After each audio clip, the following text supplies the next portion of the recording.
Assalamualaikum warahmatullahi wabarakatuh. Bismillahirrahmanirrahim. Alhamdulillahi rabbil alamin. Wabihi nasta'inu ala umurid dunya waddin. Wassalatu wassalamu ala ashrafil anbiya'i wal mursalin wa ala alihi wa ashabihi ajmain, amma ba'du. Ibu-ibu, bapak-bapak yang dimuliakan oleh Allah, alhamdulillah, puji dan syukur kita panjatkan kehadirat Allah Subhanahu wa ta'ala. Pada pagi yang cerah ini Allah mempertemukan kita dalam keadaan sehat walafiat, sehat badannya, sehat akalnya, dan insya Allah sehat duitnya semua. Sholawat beserta salam tercurah limpahkan kepada Nabi besar, Nabi agung, junjungan kita Nabi Muhammad sallallahu alaihi wasallam yang telah membimbing kita melalui sunnah yang diajarkan kepada umatnya. Dan mudah-mudahan dengan sholawat tersebut kita diberi rahmat oleh Allah Subhanahu wa ta'ala. Amin ya rabbal alamin. Ini dalam rangka merukunkan antara bapak-bapak sama ibu-ibu. Judulnya adalah Bojo Galak. Bojo galak ya Bu ya. Sama istri cerewet. Akhirnya apa? Yang sering memicu hal kerenggangan di rumah tangga itu cuma dua. Suaminya galak ya, istrinya cerewet gitu. Maka saya mengambil KDRT antara hukum Islam dan hukum positif. Ini oleh-oleh dari kuliah S3 3 semester Bu. Kebetulan saya menyelesaikan, dalam rangka menyelesaikan pendidikan doktoral di Universitas Islam Negeri Sultan Maulana Hasanuddin Serang. Nah, jadi sudah mulai harus mengintegrasikan antara hukum positif dan hukum Islam. Saya tak cerita dulu sedikit saja. Hukum Islam itu yang ada di dalam kitab-kitab fikih, yang ada di dalam berbagai literatur, yang jilidnya sampai 30 sampai berjilid-jilid itu masih menjadi hukum abstrak. Apa maksudnya hukum abstrak itu? Ada hukumnya tapi tidak menjadi undang-undang. Loh, ini penting. Kenapa? Karena untuk menjadi undang-undang, hukum Islam itu harus dibentuk pasal dan ayat. Ibu-ibu yang dimuliakan oleh Allah, nikah tanpa surat, nikah siri, nikah bawah tangan, sah apa tidak secara agama? Sah. Secara hukum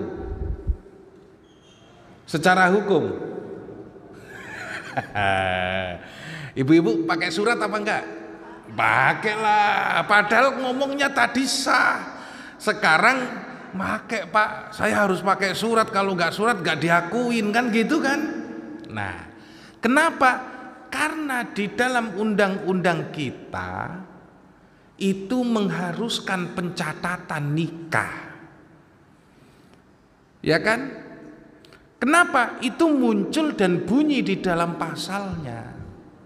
Lah sementara menurut hukum fikih nikah itu sah adanya wali, saksi, dua saksi ya kan, mahar, kan gitu. Kemudian terjadi ijab dan qabul. Loh akibatnya apa? Ya kan, banyak hukum fikih yang kemudian tidak diundang-undangkan. Lah dulu malah lebih parah. Sebelum tahun 74 itu ngerujuknya ke kitab-kitab. Jadi antara Hakim Cikarang sama Hakim Hakim Bekasi atau Hakim Depok itu beda. Karena ada 13 rujukan kitab yang digunakan untuk melakukan penyelesaian masalah pernikahan, cerai, talak, dan rujuk. Nah kemudian yang perlu diperhatikan lagi, sejak tahun 74 kemudian 20 tahun kemudian muncul kompilasi hukum Islam, yang di situ kemudian hukum-hukum fikih yang kaitannya dengan bab NTCR, nikah, talak, rujuk, cerai, waris sama wakaf itu diakomodir. Itu kerjanya IAIN mulai dari Pulau Jawa, Sumatera, Kalimantan, para akademisi, para kiai bersatu membangun kodifikasi hukum Islam sehingga muncul yang namanya kompilasi hukum Islam atau yang disebut dengan KHI. Nah disitulah banyak hukum Islam yang ada gitu. Lah tahun 2004 ini ya kan ada yang disebut kekerasan dalam rumah tangga. Tapi munculnya murni bukan dari umat Islam, tapi dari gerakan emak-emak. Gerakan emak-emak. Emak-emak ini kan kalau ditanya kan feminis semua. Kaum feminis. Kenapa? Mereka akan menuntut persamaan. Pokoknya wanita nggak boleh kalah. Betul nggak Bu? Pokoknya wanita nggak boleh kalah. Tapi dia ketika kemudian sudah dikasih peluang, ya kan, dikasih peluang, lalu kemudian mendapatkan peran ganda sebagai ibu rumah tangga dan ibu bekerja. Kalau disuruh milih, maka mereka akan milih ibu rumah tangga saja. Betul nggak? Loh, saya tanya ya, wanita itu kan pinginnya di daripada dimengerti daripada mengerti, kan gitu. Dipahami daripada memahami. Sorry, rukun lah Bu, rukun barusan aja. Saya pesen ini laki-lakinya, perempuannya, ibu-ibunya rukun, bapak-bapaknya juga rukun. Ya kan, maka dibatasi cerewetnya, yang bapak-bapak dibatasi galaknya. Gitu loh. Nah, dalam konteks tersebut KDRT ini muncul dari gerakan feminisme. Temannya ibu-ibu, bukan ibu-ibu, temannya ibu-ibu, kan gitu. Kenapa mereka itu banyak yang menjadi korban dari kekerasan dalam rumah tangga? Gitu loh. Maka KPAI, Komisi Perlindungan Anak dan Ibu Indonesia itu mengajukan draft tentang KDRT ini.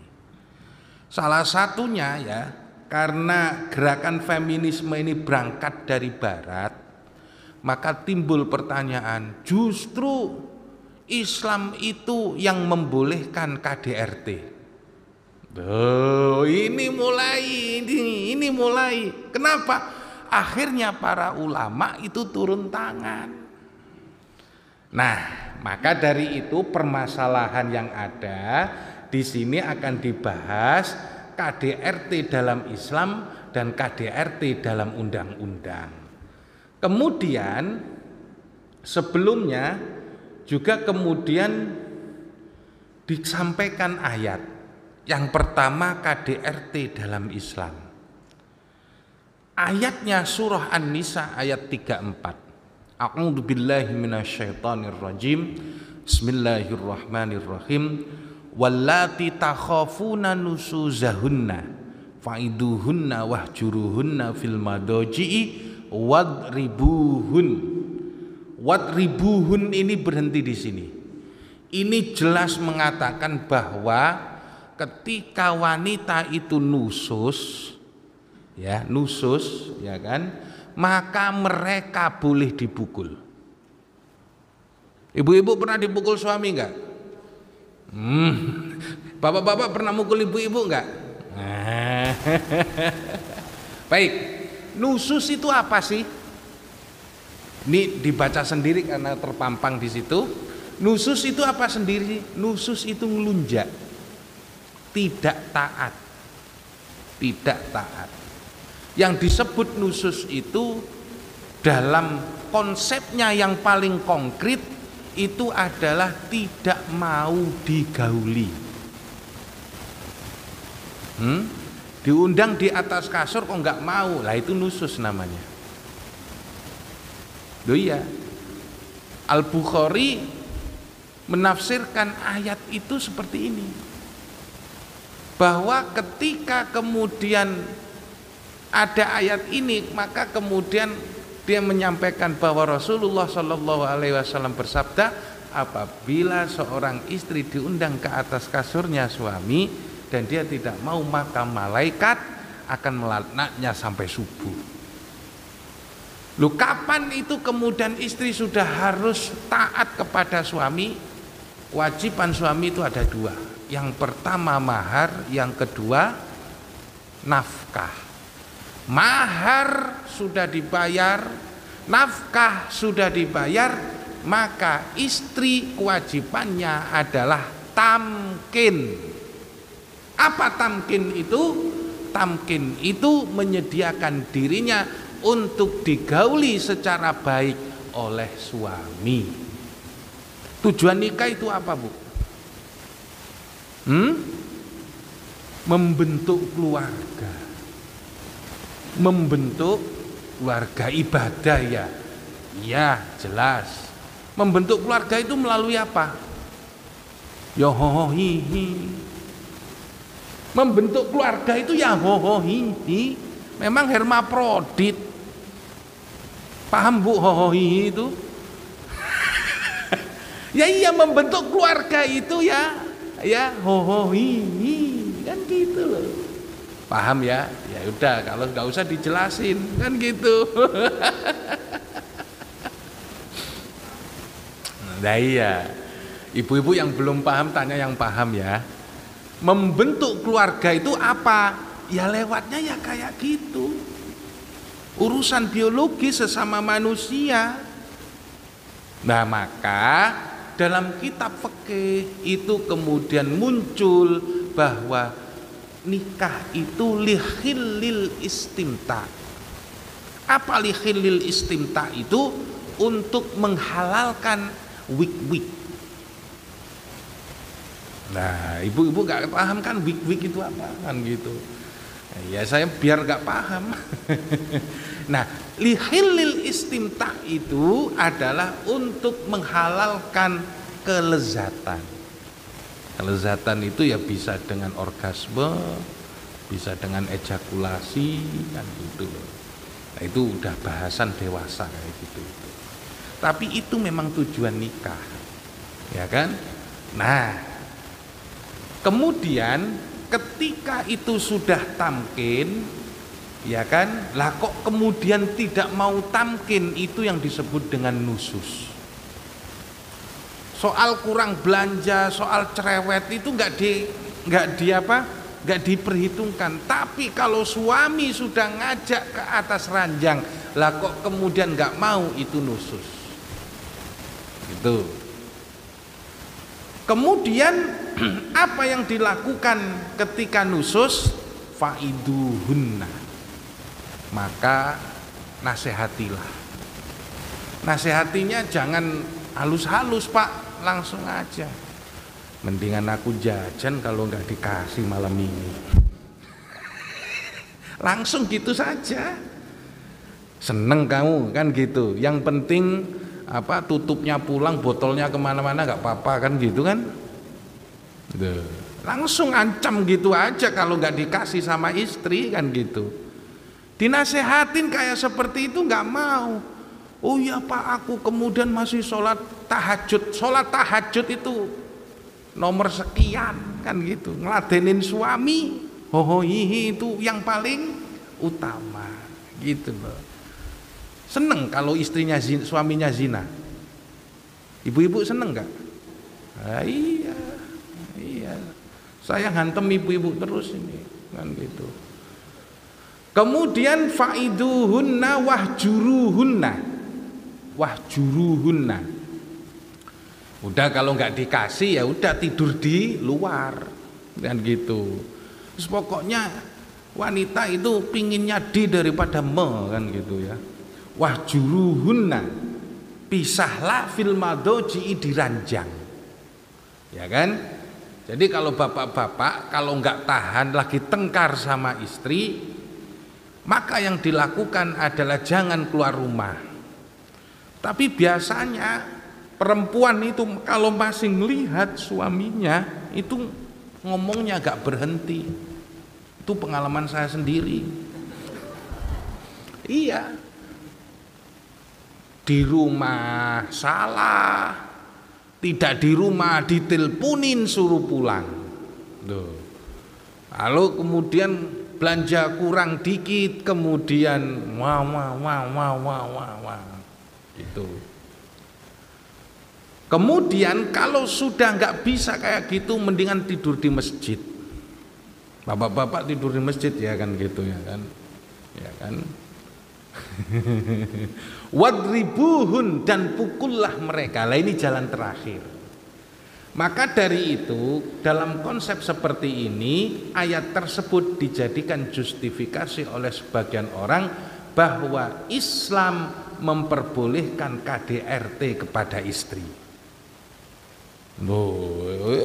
Itu sampai ada ahli peneliti dari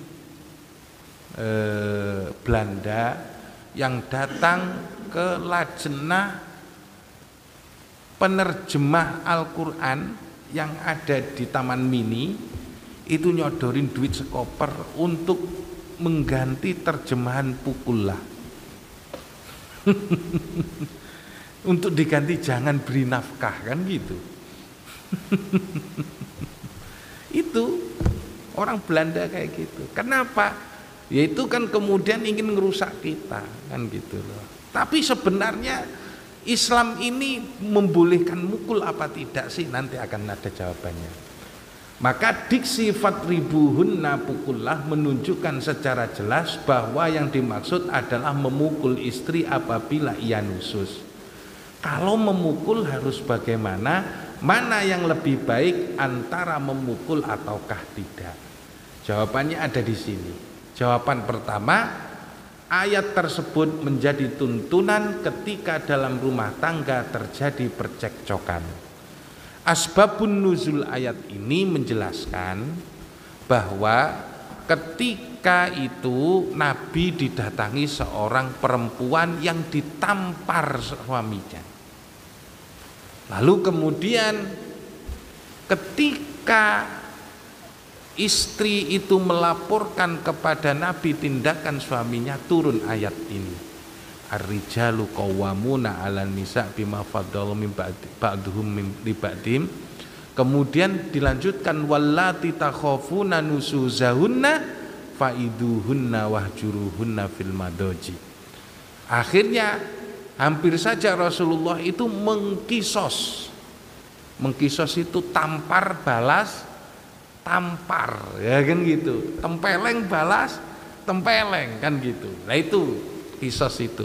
tapi turun ayat ini. Begitu turun ayat ini. Akhirnya kemudian tidak jadi dikisos. Begitu. Lalu kemudian bagaimana cara menyelesaikannya? Yang pertama dinasehati, persuasif. Yang kedua pisah ranjang. Yang ketiga memukul. Urutan ini, nanti dulu, urutan ini tidak boleh diabaikan. Jadi memukul hanyalah alternatif terakhir apabila suami memukul istrinya tanpa melalui tahap nasihat dan pisah ranjang, maka ia telah berdosa. Jadi harus dibilangin dulu. Ya, yang pertama dinasihatin, yang kedua pisah ranjang, yang ketiga baru mukul.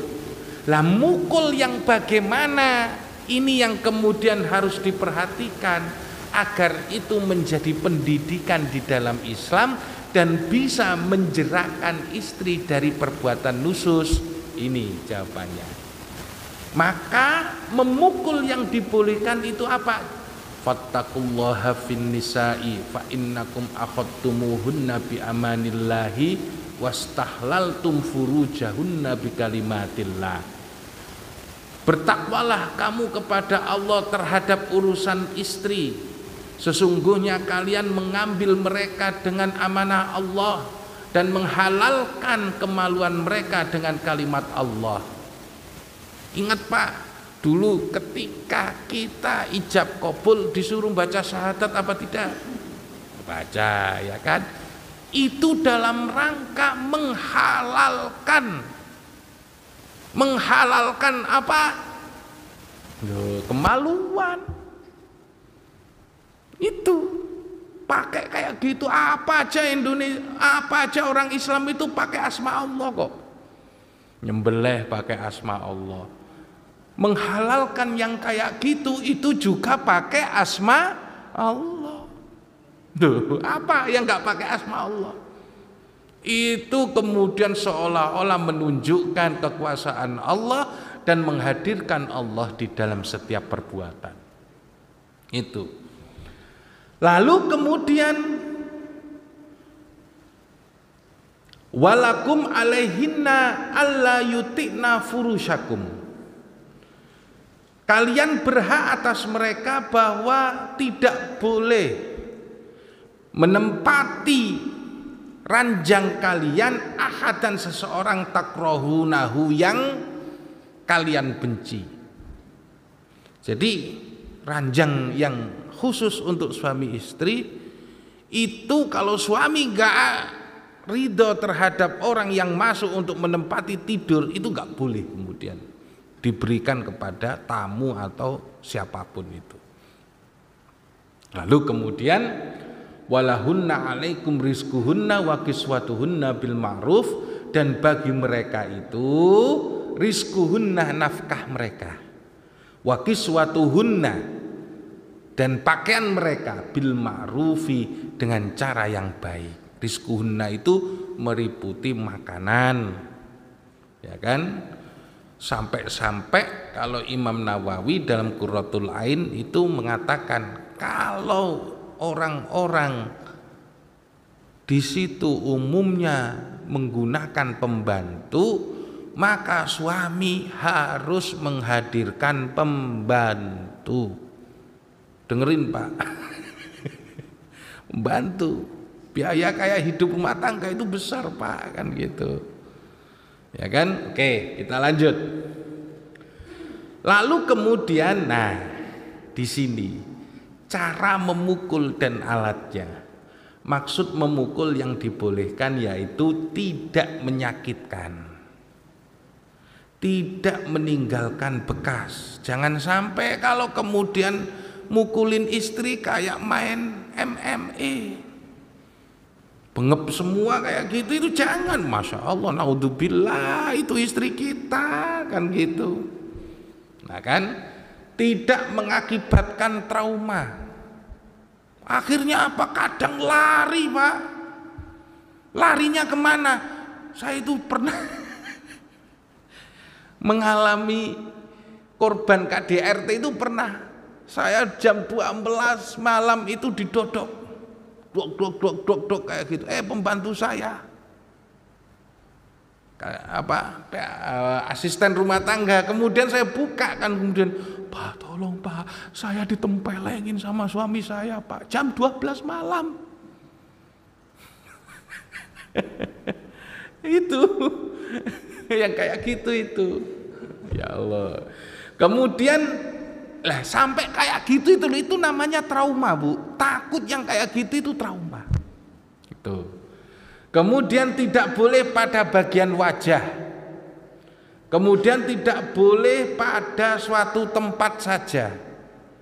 Misalnya yang ditempelengin itu misalnya pundaknya saja sampai kemudian sakit kan gitu, atau biru, nggak boleh meninggalkan bekas. Kenapa? Hal tersebut berdasarkan riwayat Ibnu Abbas bahwa yang dimaksud dengan memukul adalah dengan siwak. Tahu siwak, Bu? Panjangnya seberapa? Ya mungkin sejari, kemudian gedenya sejari gini juga, kemudian mukulnya gimana? Jadi gini Pak, kalau memang udah nggak seneng, jangan kalap. Begitu juga Ibu, kalau sudah nggak seneng, udah nggak cocok, jangan cerewet. Suami itu paling nggak seneng kalau dicerewetin terus. Pengalaman saya sendiri, nanti tinggal cocokin saja kan gitu. Ya kan? Maka yang paling baik itu kayak Nabi. Kayak Nabi itu kalau nggak seneng sama seseorang itu nggak banyak komen. Misalnya datang seorang wanita yang menikah dengan Nabi, ketika kemudian hendak digauli, ternyata dia bilang a'udzubillahi minka. Rasulullah digitukan, a'udzubillah, aku berlindung kepada Allah, minka, darimu ya Rasulullah. Kan kurang ajar banget kan gitu. Ada perempuan yang dinikah sama Nabi, ketika mau malam pertama lah kok bilang a'udzubillahi minka. Kurang ajar itu. Kanjeng Nabi digituin. Akhirnya apa? Rasulullah tanpa kemudian marah, langsung kemudian ilhaqi bi ahliki. Pulang sana sama orang tuamu sana. Kan gitu. Sambil dikasih mahar nih kan gitu. Ilhaqi bi ahliki. Itu kemudian dalam bab fikih disebut dengan talak kinayah. Talak kinayah itu apa? Talak dengan menggunakan kias. Pulanglah kamu ke orang tuamu nih, ku kasih maharmu sana. Gitu. Nah kayak gitu harus disertai dengan niat. Niat talak apa niat suruh mulang saja. Kalau niat talak, kalau dalam fikih, maka itu kemudian disebut dengan talak. Kalau disertai dengan niat. Ngomong kayak gitu itu loh. Pulanglah kamu ke orang tuamu sana. Tapi kemudian dengan niat jatuh itu talak. Kalau dalam fikih, kalau di dalam undang-undang harus apa Pak? Di depan pengadilan. Harus di depan pengadilan, nggak sah itu. Kalau punya surat ya harus di depan pengadilan. Oke, jadi ini kesimpulannya, Islam boleh mukul, tapi mukulnya pakai kebatasan yang seperti ini. Nah, kalau nggak seneng ya udah cerai aja, nggak masalah. Daripada tiap hari berantem, Smackdown, MMA, ya kan, atau UFC. Kenapa? Itu nanti kemudian kita trauma, itu membentuk rumah tangga. Satu, anaknya nggak sehat, ya kan, secara psikologis kita tersiksa. Bahkan yang paling memiriskan itu, ya untungnya jaring sosial kuat. Bapak-bapak yang nyeraikan istrinya itu ketika dimintai khadonah untuk anak, kan bekas istri kan ada ya. Tapi kalau bekas anak itu kan tidak ada. Saat kemudian diputuskan, saya melakukan penelitian itu Pak. Ternyata bapak-bapak ini kalau sudah mau cerai itu sudah punya sirinya lagi. Itu penelitian saya. Kenapa? Karena kadang begini, ketika dimintai hadonah untuk anaknya yang belum dewasa, itu pada mangkir semua. Kenapa?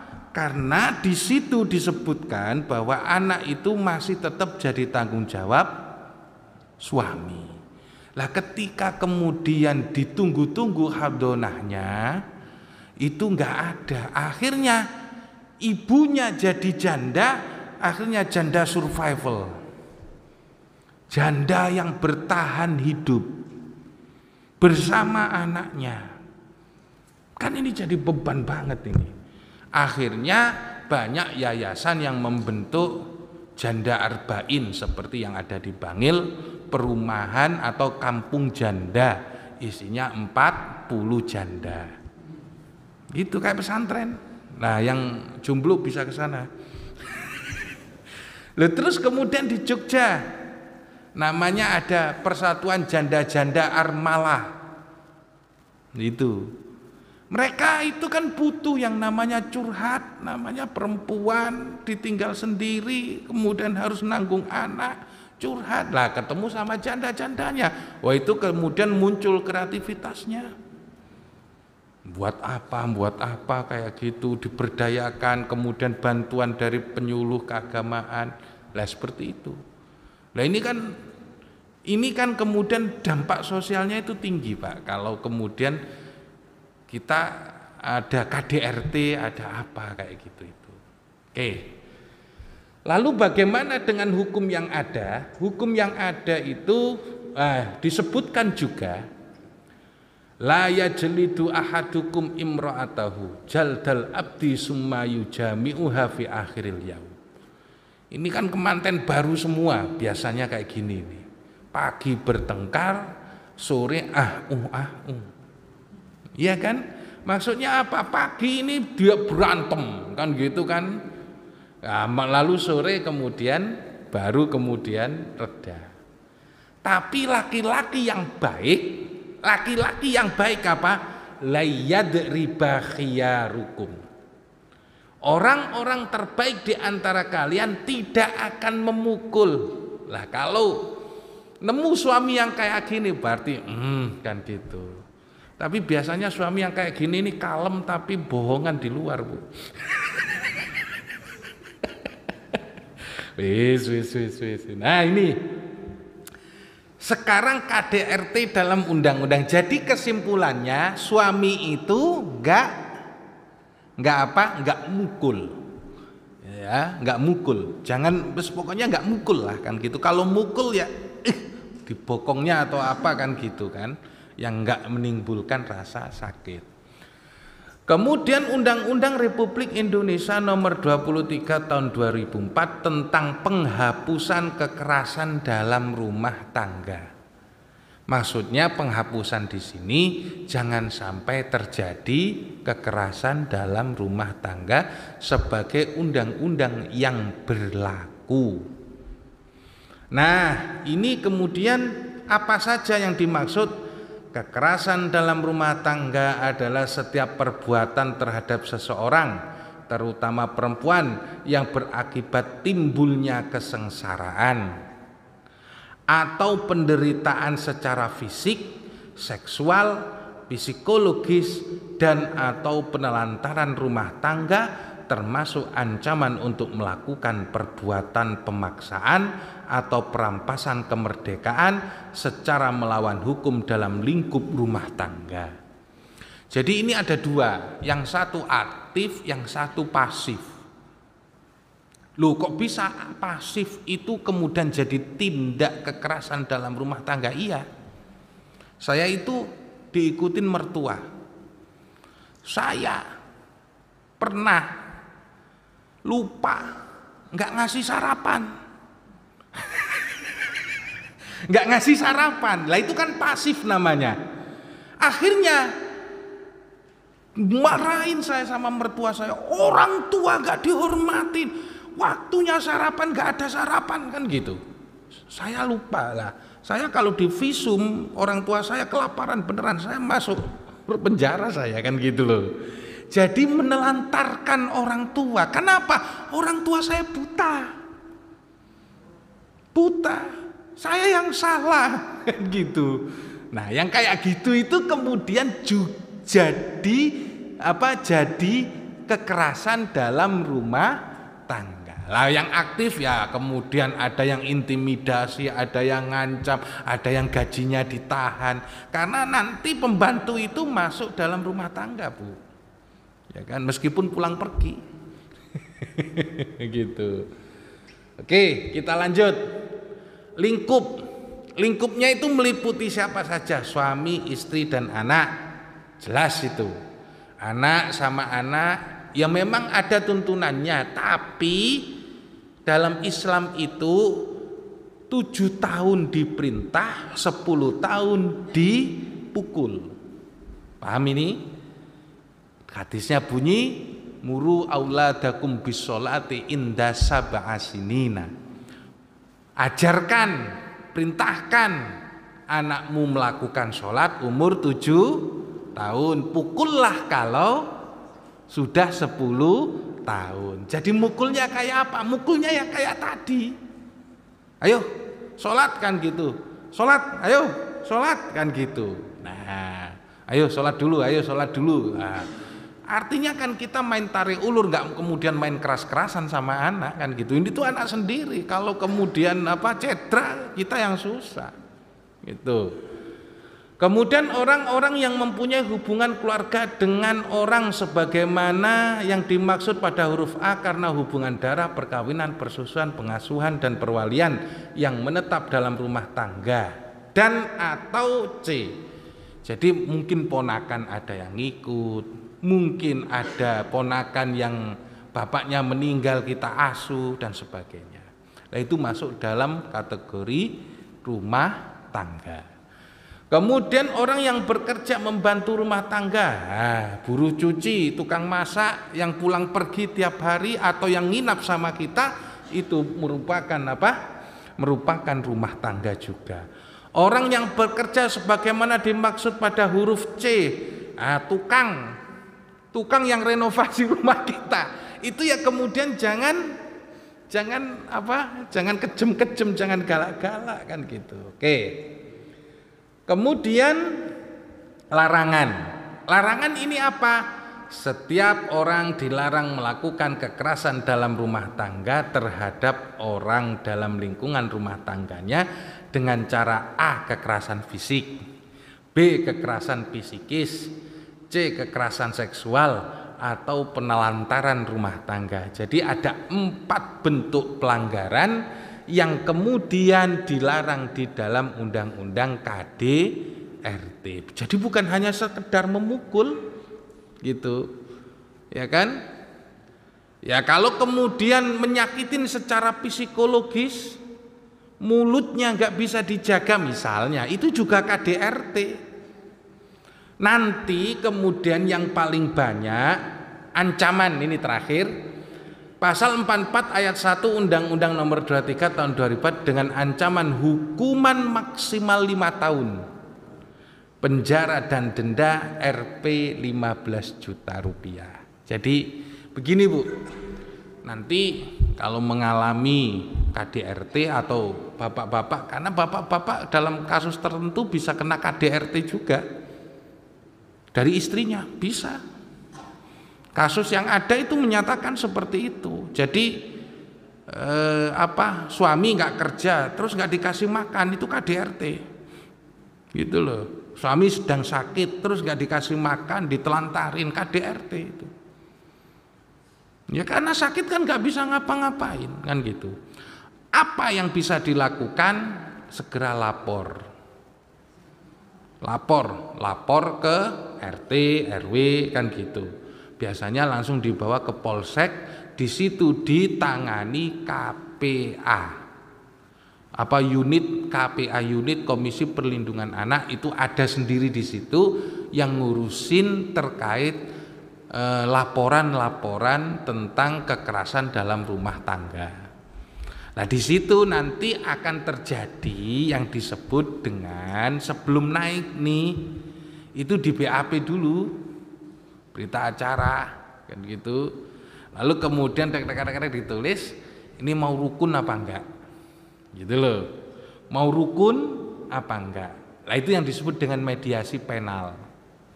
Mediasi penal itu mediasi yang dilakukan oleh pihak kepolisian. Di situ biasanya laki-laki keok. Karena nanti kalau kemudian si istri atau si korban itu melakukan visum dan terbukti, maka kemudian itu langsung naik ke pengadilan. Itu maksudnya bagaimana? Ya nanti tergantung visumnya, visum dokternya yang ditunjuk oleh pihak siapa?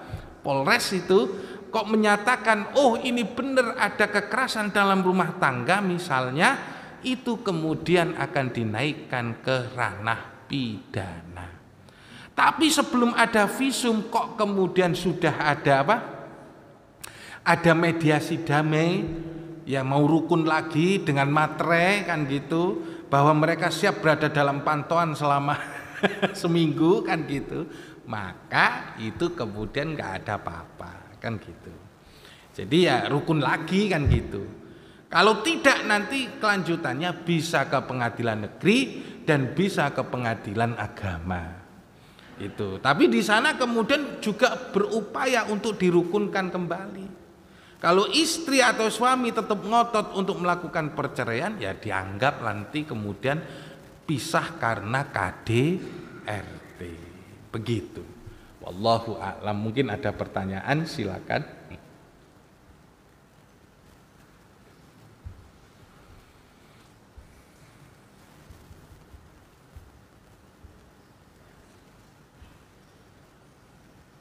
Baik. Pak Ustadz izin bertanya, apakah dalam hukum Islam itu mengenal pembagian harta gonogini? Nah, ini kemarin saya penelitian itu juga, gonogini itu nggak ada dalam Islam, Bu.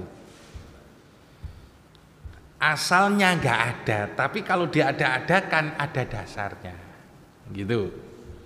Islam ini turun di mana, Bu? Awalnya turun di mana coba? Turun di masyarakat jahiliyah Arab. Jadi Islam itu turun dan di situ sudah ada tradisi dan budaya jahili. Gitu ya. Gono gini. Pernah dengar enggak perempuan ikut dagang suaminya ke Sam? Dalam musim panas dan musim dingin, pernah dengar? Ada cerita kayak gitu? Bapak-bapak? Ada enggak? Kalau suami lagi dagang, orang-orang jahiliyah di Mekah itu pernah dengar enggak istrinya ngikut? Enggak. Istri orang Arab itu, istri orang Arab itu cuma ngangkang aja lah, Pak. Bahasanya itu cuma ngangkang aja. Urusan semuanya itu diurus oleh suami. Gitu. Nah, itu berbeda dengan orang Indonesia. Kenapa?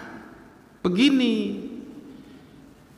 Hukum itu mengikuti kadang sosiologi dan antropologi sebuah bangsa.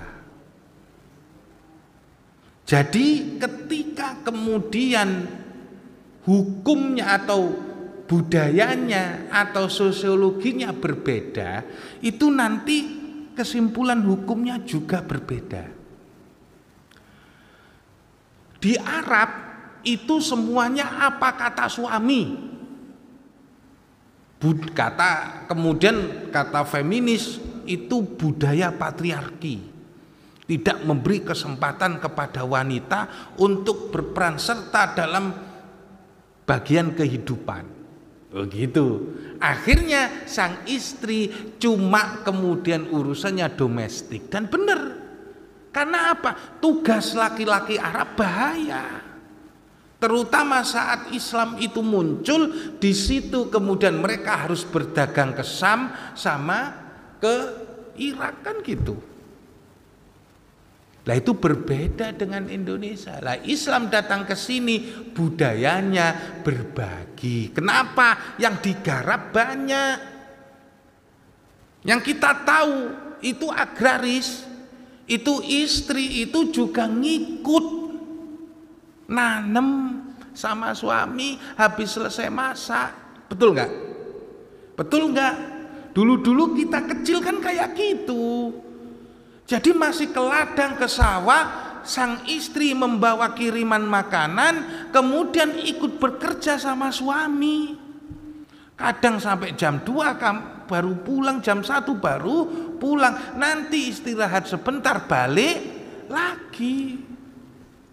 Lah itu dikerjakan bersama. Anaknya diajak ngomong ya di situ, main ya di situ sama suami.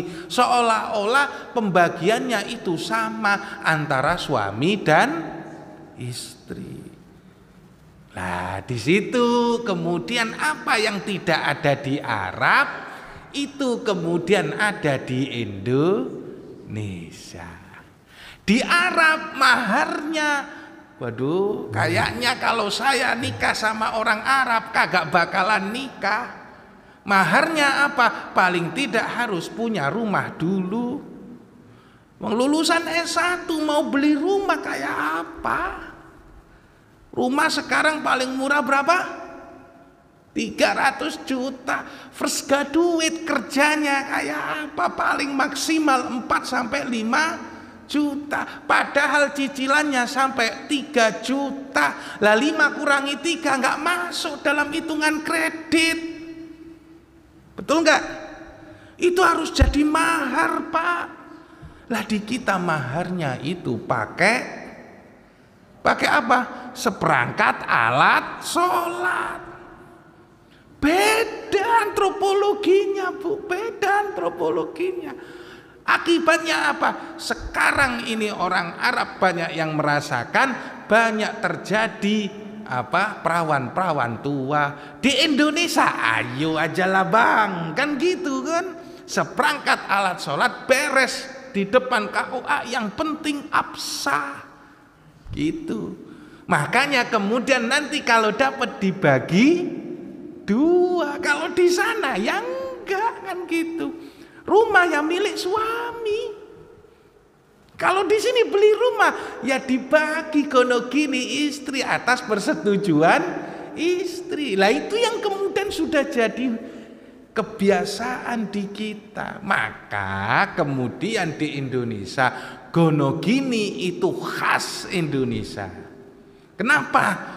Di sini yang berlaku seperti itu. Aurafnya itu berlaku seperti itu.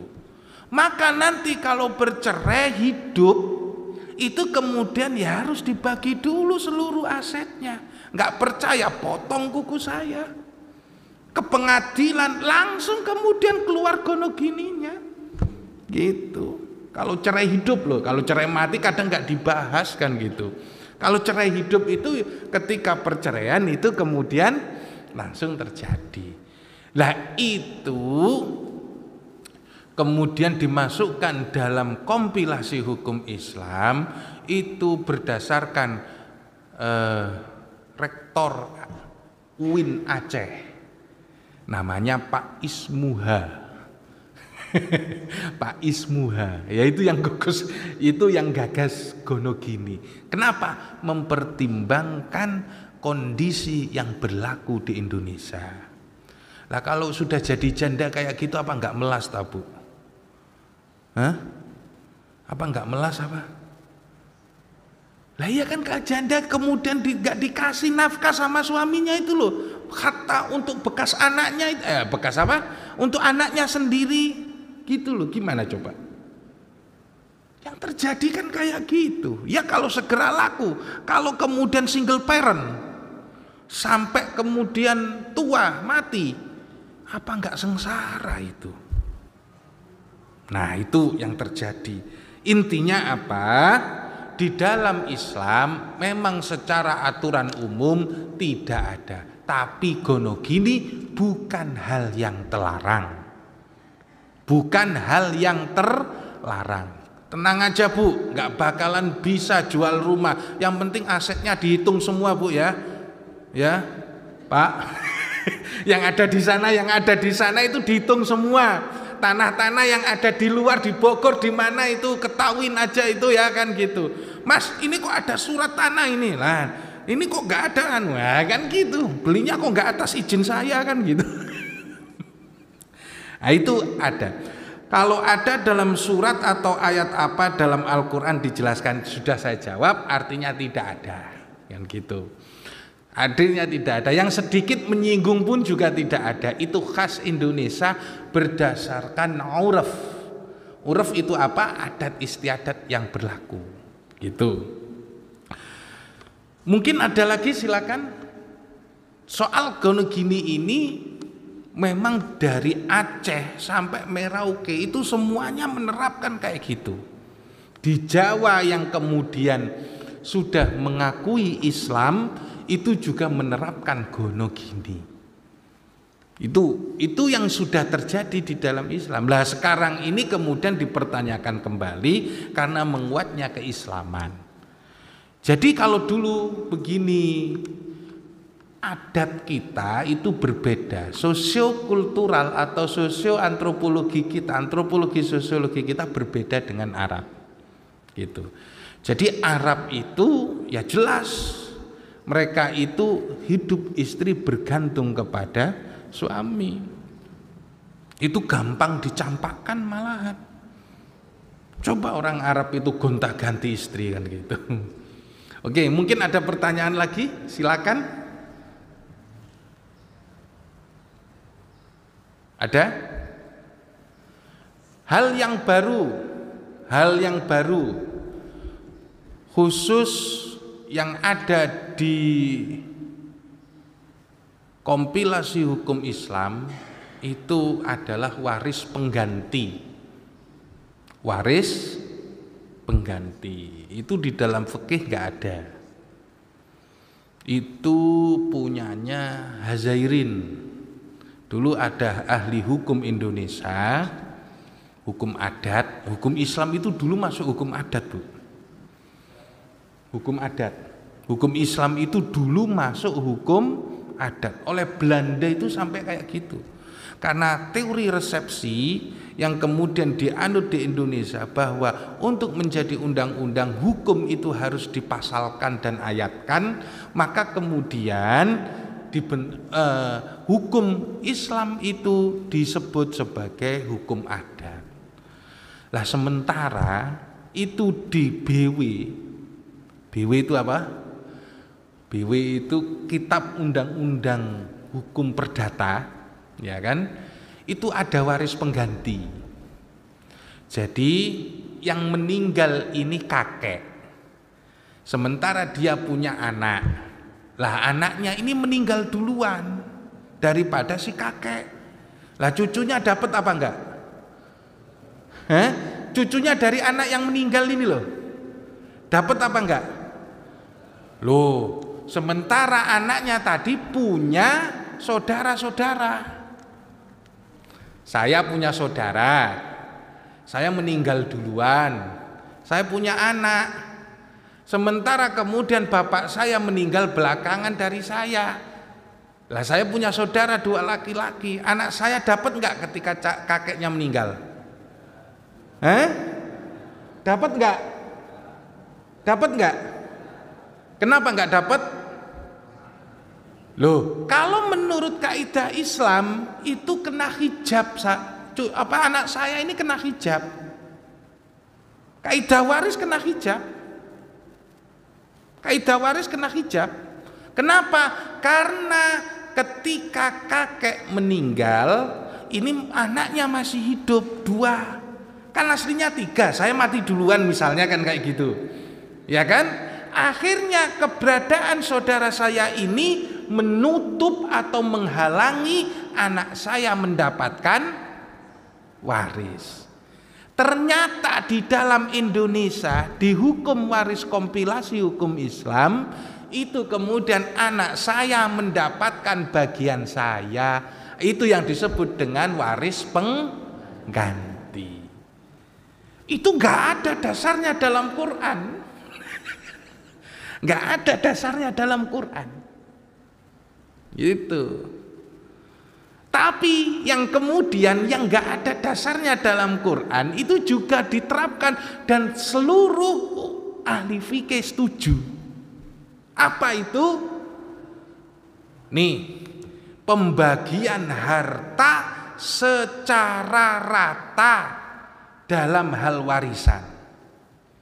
Biasanya nih adat Betawi nih, adat Betawi. Untuk warisan itu siapa yang mimpin? Kalau sudah ayah meninggal itu siapa? Orang tua meninggal itu siapa? Kakak tertua. Kakak tertua gini, ada perempuan, ada adik laki-laki, ada semuanya misalnya 9 orang.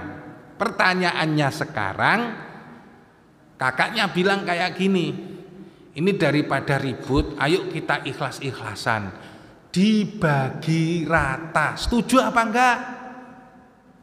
Setuju apa enggak? Akhirnya secara bareng setuju. Gitu boleh enggak? Boleh enggak? Dibagi rata kayak gitu boleh enggak? Loh, itu setuju semua loh. Itu setuju semua. Itu enggak ada dalam Quran. Setuju semua. Boleh enggak? Boleh. Boleh, Pak. Warisan itu hak, dan hak itu boleh diberikan kepada siapa saja. Misalnya saya lidzakari mislu haddil unsayain, bagian saya 2, kemudian saya punya adik perempuan bagiannya itu 1, kemudian punya adik perempuan bagiannya berapa? 1. Berarti berapa? 4. Ya kan, 2 1 1 4. Berarti 4 bagi 3. Ya iya kan, 4 bagi 3 dapatnya berapa? 1,1/3 gitu. Boleh kayak gitu, sepakat untuk membagi warisan secara sama bagiannya. Boleh kayak gitu, boleh. Kenapa? Karena waris itu hak. Waris itu hak. Lah, hak itu boleh ditinggalkan. Seandainya saya mendapatkan warisan saya misalnya 2, terus saya bagi lagi, 1/3 untuk saya, 1/3 untuk adik saya, 1/3 untuk adik saya yang perempuan, boleh apa tidak? Loh, kan malah jelas kalian. Pokoknya kalau dalam urusan warisan saya berani bilang, kalau kita ridho, Allah juga ridho. Ya, kita ridho, Allah juga ridho. Misalnya bagi bagian hasil kepada adik yang paling kecil karena ngurusin orang tua sampai meninggal, itu dikasih agak lebih. Terus kemudian ditanyakan kepada ahli waris, ridho apa tidak? Ridho. Akhirnya apa? Ya udah, selesai. Gitu loh. Jadi kalau kita ridho, Allah itu ridho. Gitu. Kalau soal warisan loh ya, kan gitu. Yang penting cari ridhonya itu yang sulit, Bu. Yang sulit lagi di Indonesia itu ada, bentar, dikit lagi. Di Indonesia itu ada 3 hukum waris yang saling bisa tabrakan. 1, waris perdata barat. Yang kedua, waris Islam. Yang ketiga, waris adat. Waris adat ini sering nggak digunakan, tapi yang sering dipertentangkan waris Eropa atau Barat atau perdata dengan waris Islam. Pertanyaannya gini, salah satu anggota keluarga misalnya adik saya itu masuk Kristen, murtad kan, dalam waris Islam dapat nggak? Nggak dapat. Tapi dia nuntut saya pakai waris Eropa. Terus gimana coba? Selesai nggak kira-kira dibagi itu? Kagak bakalan. Gitu. Atau kemudian suami istri lagi ribut bagian waris.